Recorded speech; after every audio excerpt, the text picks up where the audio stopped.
বিশ্বকাপ ফুটবলের আয়োজন নিয়ে জানাতে যুক্তরাষ্ট্রের লস অ্যাঞ্জেলেস থেকে যোগ দিচ্ছেন সহকর্মী লস্কর আল মামুন। কানাডার টরন্টোতে আছেন রাশেদ লিমন। শুরুতেই কাজ যাচ্ছি রাশেদ লিমনের কাছে। এই মুহূর্তে আমি রয়েছি বিশ্বকাপের শহর টরন্টোর সিটির যে একদম বলা যায় নিউক্লিয়াস, টরন্টো সিটির প্রাণকেন্দ্র, সেটি হচ্ছে নাথান ফিলিপ স্কয়ার। এবং সেই নাথান ফিলিপ স্কয়ার যদি একটু দেখাতে চাই, এই মুহূর্তে কিন্তু ফুটবল উন্মাদনায় মেতে আছে এই পুরো এই চত্বরটি।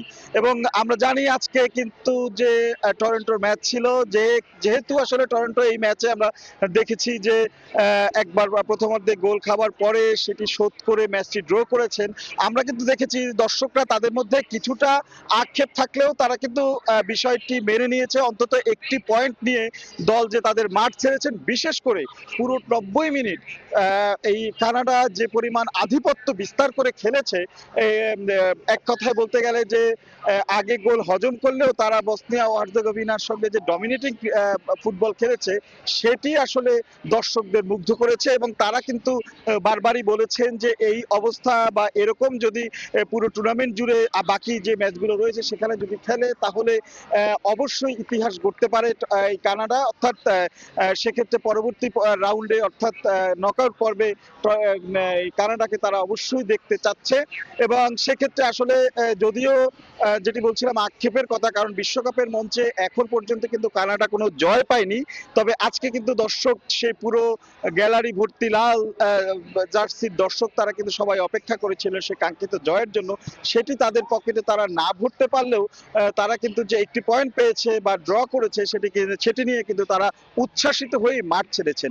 আমি যদি একটু টরন্টো শহরের কথা বলি, বিশেষ করে টরন্টো ডাউনটাউন এলাকায় যে কেউ এই এলাকায় আসলেই বোঝা যাবে বা আসলেই কিন্তু বলা যাবে যে এটি এখন বিশ্বকাপের নগরে পরিণত হয়েছে। এবং এই মুহূর্তে যেটি বলছিলাম যে নাথান ফিলিপ স্কয়ার, এখানে যদি দেখতে পারেন এখানের যে আয়োজন সেটা সব সময়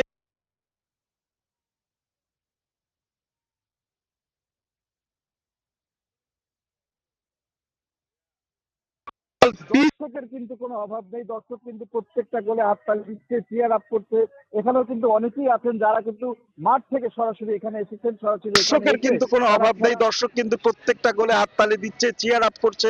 এখানেও কিন্তু অনেকেই আছেন যারা কিন্তু মাঠ থেকে সরাসরি এখানে এসেছেন, সরাসরি এখানে এসে তারা খেলা দেখছেন। ঠিক ওই পাশেই আমরা দেখছি বড় মঞ্চে, ওখানে কিন্তু আসলে যে ব্যবস্থাটি করা হয়েছে, অর্থাৎ বড় মঞ্চে বিশাল স্ক্রিনে, বড় স্ক্রিনে বড় পর্দায় খেলা দেখার ব্যবস্থা করা হয়েছে। যখন খেলা চলাকালীন সময় কিন্তু এখানে আসলে প্রত্যেকটি ম্যাচই সরাসরি সম্প্রচার করা হয়, সেখানে কিন্তু আসলে দর্শক কানায় কানায় ভরে যায়।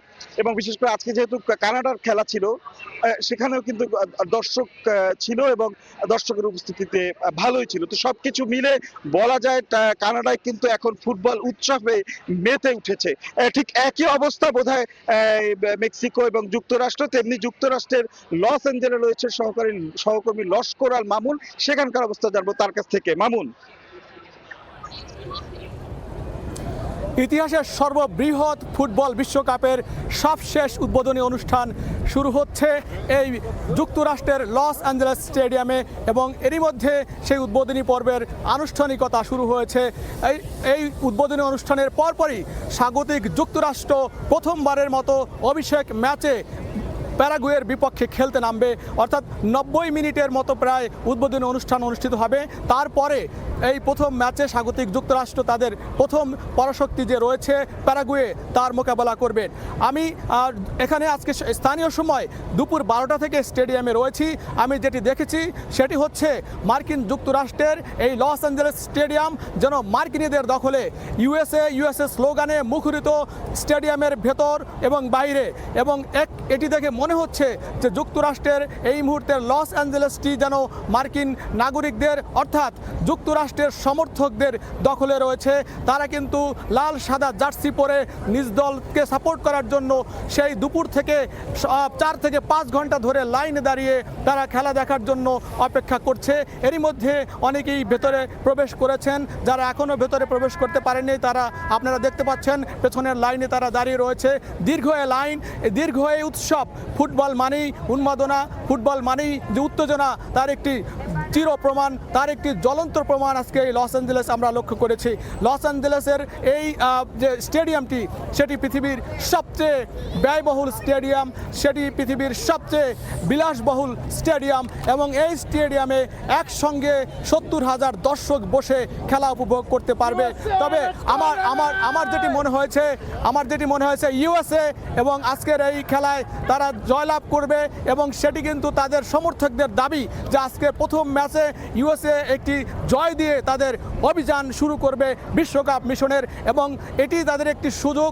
এবারের বিশ্বকাপের আয়োজক হিসাবে মার্কিন যুক্তরাষ্ট্র তাদের জয় দিয়ে এই বিশ্বকাপের জয়যাত্রা শুরু করতে চায়, এমনটি প্রত্যাশা এখানকার দর্শক এবং যুক্তরাষ্ট্রের সমর্থকদের। অপরদিকে প্যারাগুয়েরও কিছু সমর্থক আমাদের চোখে পড়েছে, তবে সেটি কিন্তু যুক্তরাষ্ট্রের সমর্থকদের তুলনায় অনেক বেশি কম, এবং লক্ষ্য করা গেছে যে আমি যতটুকু জেনেছি হয়তোবা যুক্তরাষ্ট্রের যে আজকের স্টেডিয়াম লস অ্যাঞ্জেলেস স্টেডিয়াম, এই স্টেডিয়ামটির নামকরণ ছিল স্থানীয় ভাষায় সোফাই স্টেডিয়াম, তবে ফিফা এবার এই স্টেডিয়ামটির নামকরণ আঞ্চলিক নামকরণটিকে পরিবর্তন করে এটিকে লস অ্যাঞ্জেলেস স্টেডিয়াম নামকরণ করেছে, তাই এটি এখন লস অ্যাঞ্জেলেস স্টেডিয়াম হিসাবে পূর্ণতা পেয়েছে। যুক্তরাষ্ট্রের সামনে যে আজকে সুযোগ রয়েছে ডি গ্রুপের প্রথম ম্যাচে প্যারাগুয়েকে হারিয়ে তাদের প্রথম অভিষেক ম্যাচে তাদের জয় দিয়ে শুরু করতে চায় বিশ্বকাপ মিশন, এবং সেক্ষেত্রে যে যুক্তরাষ্ট্রের নামি দামি তারকারা রয়েছে সে পুলসি এবং আমাদের যে নতুন তারকা রয়েছে টাইলর অ্যাডামস সহ যে সমস্ত তারকা খেলোয়াড় রয়েছে, তারা যদি ঝলসে ওঠে, তারা যদি তাদের ছন্দে খেলা ফিরে পায়, তাহলে নিঃসন্দেহে বলা চলে যে মার্কিন যুক্তরাষ্ট্র আজকে তাদের প্রথম ম্যাচে প্যারাগুয়েকে হারিয়ে তারা প্রথম এই যে গ্রুপ পর্বের খেলায় তারা একটি শুভ সূচনা করতে পারবে।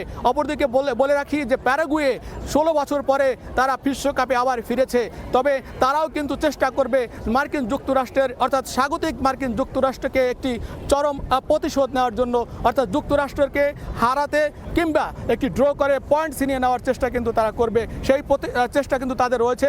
আমি যখন কথা বলছিলাম সেই মুহূর্তে স্টেডিয়ামের ভিতরে জমকালো যে উদ্বোধনী অনুষ্ঠান, সেই উদ্বোধনী অনুষ্ঠান শুরু হয়েছে, এবং সেই উদ্বোধনী অনুষ্ঠানে বিশ্বের সবচেয়ে পপ তারকা নামি দামি শিল্পীরা পরিবেশন করবে, এবং সেই শিল্পীদের পরিবেশনার মনোমুগ্ধকর পরিবেশনা, বর্ণাঢ্য পরিবেশনা পরে অর্থাৎ সঙ্গীত পরিবেশনার পরে প্রায় 90 মিনিট ধরে যে উদ্বোধনী অনুষ্ঠান হবে, তার মধ্যে রয়েছে একটি ডিজিটাল লাইট শো অর্থাৎ আলোকসজ্জা বর্ণিল আলোকসজ্জার মাধ্যমে যুক্তরাষ্ট্রের এই যে উদ্বোধনী অনুষ্ঠান অর্থাৎ শেষ উদ্বোধনী অনুষ্ঠান। আমরা জানি, আপনারা জানেন যে যুক্তরাষ্ট্র, কানাডা এবং মেক্সিকো 3টি দেশ একযোগে এবারের বিশ্বকাপ আয়োজন করেছে। সর্ববৃহৎ এই বিশ্বকাপের আয়োজক দেশ হিসাবে সবশেষে যুক্তরাষ্ট্র কিন্তু এখন সেই উদ্বোধনী পর্বটি শুরু হয়েছে। আমরা এখন অপেক্ষা থাকব যুক্তরাষ্ট্র ও প্যারাগুয়ের যে ম্যাচ, সেই ম্যাচ শুরু হবে অল্প সময়ের মধ্যেই, বাংলাদেশ সময় সকাল 7টায়, এখানকার স্থানীয় সময় সন্ধ্যা 6টায়। সেই ম্যাচের ফলাফল কি হয় সেই তা দেখার অপেক্ষায় থেকে এই ছিল আমার কাছে মার্কিন যুক্তরাষ্ট্রের লস অ্যাঞ্জেলেসের অর্থাৎ যুক্তরাষ্ট্রের যে উদ্বোধনী পর্ব, সেই উদ্বোধনী পর্বের সবশেষ আমার কাছে থাকা সবশেষ। বিশ্বকাপ ফুটবলের খবর জানতে সরাসরি যুক্ত ছিলাম যুক্তরাষ্ট্রের লস অ্যাঞ্জেলেস থেকে এবং তার আগে কানাডার টরন্টো থেকে।